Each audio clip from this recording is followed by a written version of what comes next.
حضرت داؤد علیہ السلام کے بادشاہ بننے تک بنی اسرائیل کا دارالسلطنت ہبرون ہی رہا، کیونکہ اب بھی مرکزی شہر یروشلم پر قوم عمالقہ کا ہی قبضہ تھا۔ سو لہٰذا حضرت داؤد علیہ السلام نے تقریباً 2 لاکھ کے لشکر کے ساتھ یروشلم پر حملہ کر دیا اور قوم عمالقہ کو مکمل شکست دے کر اس شہر پر مکمل قبضہ کر لیا اور وہاں اپنی حکومت قائم کی، اور یہیں سے یروشلم کی ایک مکمل تاریخ کا آغاز ہوتا ہے۔ حضرت داؤد علیہ السلام کے دور حکومت میں یروشلم کے ہمسایہ شہروں نے بھی بنی اسرائیل سے امن کا معاہدہ کر لیا۔ حضرت داؤد علیہ السلام نے یروشلم کے چاروں طرف اونچی اونچی فضیلیں قائم کی اور تقریباً بڑے بڑے چشمے کھدوائے گئے، پتھریلی وادیوں کو باغ سے سجایا گیا اور یروشلم میں عبادت کے لیے ایک ہیکل کی تعمیر بھی کروائی، اور اس ہیکل میں تابوت سکینہ کو عزت و احترام کے ساتھ رکھ دیا گیا، اور یہ وہ جگہ تھی کہ جو یہودیوں کے لیے ایک عزت کا مقام رکھتی تھی۔ اس ہیکل کی تعمیر حضرت داؤد علیہ السلام کے بیٹے حضرت سلیمان علیہ السلام کے دور میں مکمل ہوئی، اور اس جگہ ایک اونچی اور بہترین عمارت کی تعمیر کروائی کہ جس میں بڑے بڑے شاہراہ، کمرے اور برآمدے بنائے گئے۔ اس ہیکل سلیمانی کو مکمل ہونے میں پورے تقریباً 13 سال کا عرصہ لگا، اور اب یروشلم بنی اسرائیل کا دارالسلطنت قرار پایا اور شہر کی شان و شوکت میں مزید اضافہ ہو گیا۔ شہر میں سینکڑوں نہریں کھدوائی گئیں اور سڑکوں کو پختہ کیا گیا، اور اس طرح یروشلم اپنے دور کا ایک خوبصورت ترین تجارتی مرکز بن گیا۔ ماہرین کا دعویٰ ہے کہ اس زمانے میں یروشلم کا رابطہ دنیا کی عظیم ترین تہذیبوں اور شہروں سے تھا، کہ جن میں وادی سندھ، مصر، فارس اور میسوپوٹامیہ شامل ہے۔ وادی سندھ کے شہر ہڑپا اور موہنجودڑو سے اہل یروشلم سونے، چاندی، ہاتھی دانت، مور، مسالے اور کپاس کی تجارت کیا کرتے۔ حضرت سلیمان علیہ السلام کے دور حکومت کے عظیم الشان دور کے بعد بنی اسرائیل رفتہ رفتہ سرکش اور نافرمان ہوتے چلے گئے۔ انہوں نے توریت میں رد و بدل کر دی، پیغمبروں کا قتل عام شروع کر دیا اور پتھروں کی مورتیاں بنا کر بت پرستی کی ابتدا کی۔ سود، زنا جیسے ہر جرم میں ملوث ہوتے چلے گئے۔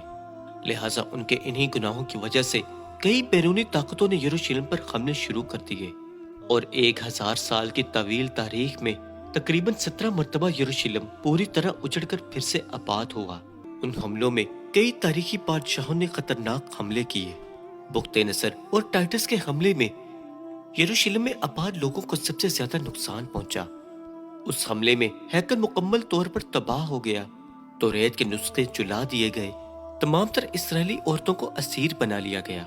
شہر میں قتل عام ہوا اور یہودیوں کے تمام تر مال و اسباب لوٹ لیے گئے، اور یروشلم کے تمام تر عظیم محلات اور تعمیرات پتھر کے ڈھیر میں تبدیل کر دیے گئے۔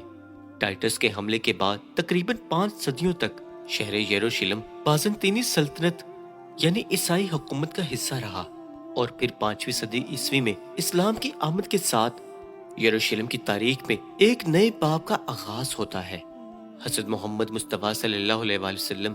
نبوت کے 7ویں سال سفر معراج پر تشریف لے گئے، اور اسی دوران آپ نبی کریم صلی اللہ علیہ وآلہ وسلم مسجد الحرام سے بیت المقدس پہنچے اور وہاں تمام تر انبیاء اکرام کی نماز کی امامت کروائی، اور پھر آپ نبی کریم براق پر سوار ہو کر سفر معراج کے لیے تشریف لے گئے۔ اس طرح کعبہ شریف اور مسجد نبوی کے ساتھ یروشلم کے بیت المقدس کو اسلامی مقامات میں سے ایک اہم ترین مقام جانا جاتا ہے۔ 236 ہجری میں حضرت عمر رضی اللہ تعالیٰ عنہ کے دور حکومت میں بیت المقدس کو یہود و نصارہ کے ہاتھوں سے آزاد کروا لیا گیا، اور یوں یروشلم اسلامی سلطنت کا ایک حصہ بن گیا۔ 86 ہجری میں اموی خلیفہ عبد الملک بن مروان نے مسجد الاقصی کی تعمیر کروائی، اور خلیفہ عباس منصور نے اس مسجد کی مرمت کروائی۔ مسلمانوں کا یروشلم فتح کرنے کے بعد کئی عرب قبائل وہاں آ کر سکونت پذیر ہو گئے، اور کچھ ہی عرصہ میں یروشلم ایک خالص ترین عرب علاقے میں تبدیل ہو گیا۔ بنو عباس کی خلافت تک یروشلم ایک اسلامی ریاست کا حصہ رہا، لیکن جیسے ہی خلافت کمزور پڑنے لگی، 1099 عیسوی میں صلیبیوں نے بیت المقدس کو مسلمانوں سے چھین لیا، اور یروشلم میں مسلمانوں کا قتل عام کیا گیا۔ بعد ازاں تقریباً 88 سال تک یہ شہر صلیبیوں کے قبضے میں رہا، اور آخر کار قبلہ اول کی آزادی کی خاطر 16 جنگیں لڑ کر صلاح الدین ایوبی نے تقریباً 1187 عیسوی میں یروشلم کو دوبارہ آزاد کروا لیا۔ صلاح الدین ایوبی کے بعد تقریباً 700 برسوں تک یروشلم اسلامی سلطنت کا ایک عظیم ترین حصہ رہا۔ جہاں پر ترک عثمانیوں نے اس شہر کو خوب ترقی دی، تو وہیں یہود و نصارہ کے لیے بھی اس شہر کے دروازے ہمیشہ کھلے رہے، اور یروشلم نے تاریخ میں پہلی مرتبہ اتنے لمبے عرصے کے لیے امن و امان کا دور دیکھا۔ لیکن پھر سال 1917 میں خلافت عثمانی کے خاتمے کے بعد یروشلم پھر سے دوبارہ فتنہ فساد کا ایک مرکز بن گیا، اور 1948 عیسوی کو امریکہ، برطانیہ اور فرانس کی سازشوں کی وجہ سے عرصے فلسطین کے خطہ میں صہیونی سلطنت قائم کی گئی،